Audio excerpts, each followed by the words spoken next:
Don here at West Coast Classic Cougar with another short video. This is one I should have made years ago, and I apologize.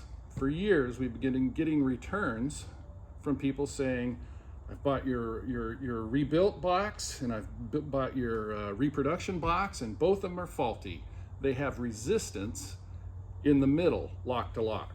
And when you turn this, it goes pretty smooth, and then it gets kind of tight right there. This one, this rebuilt one, not as much so, but definitely you can feel that resistance in the middle. Super silky. Look at that, I can do it with one finger. I get towards the middle and it gives me resistance, and I can feel that resistance, and then it gets silky again. That's the way they're supposed to be. Sorry, that's the way we're designed.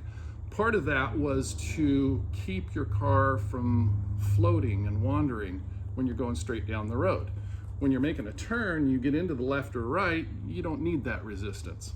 So don't call us and say it's faulty. That's the way it should be. And if your box, your used box, is doing that, don't even send it in for a rebuild. That's the way it's supposed to be. If it didn't have any of that, it's wore out.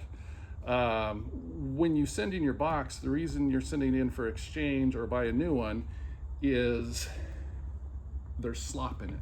So every tiny movement you give the rag joint, you should see a tiny movement at the shaft. Anything less, there's resistance. Watch our video that now has over 1 million views called Sloppy Steering, West Coast Classic Cougar, for more information.